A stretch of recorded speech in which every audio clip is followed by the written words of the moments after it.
In today's video, I'm going to teach you how to create wave background in Figma with the Bend tool. First, open the Figma website in your browser and load the file where you want to work.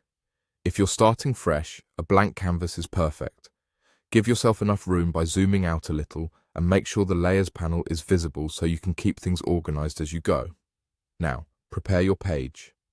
Set up a frame at the size you need, like a desktop or mobile frame, so you can design at the exact dimensions of your project.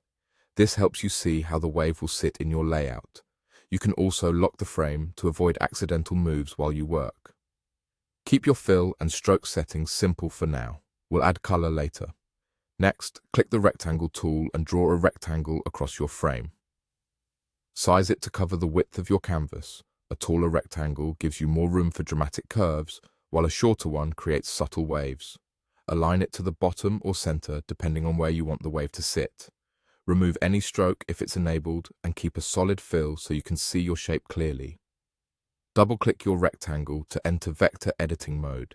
You'll see nodes on the corners and edges. This is where you can start shaping the base form by moving points up and down. Keep your adjustments smooth. Small moves often look more professional. If you want multiple layers of waves, duplicate the shape and slightly offset each copy vertically to build depth. Now click the Bend tool. With your shape selected, drag along the edge to curve it into a wave. You'll see the path flex as you move the bend handles.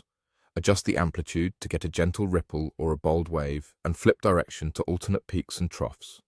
If you created several shapes, bend each one a bit differently so they stack naturally. Aim for clean, flowing curves that taper nicely toward the sides. Once you're happy with the wave effect, add color. Solid fills look clean, but gradients give a beautiful layered feel. Try a light to dark gradient from top to bottom, or vary hues across stacked waves for depth.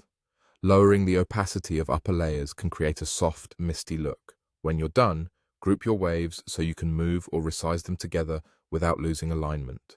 And that's it. Your wave background is ready to use.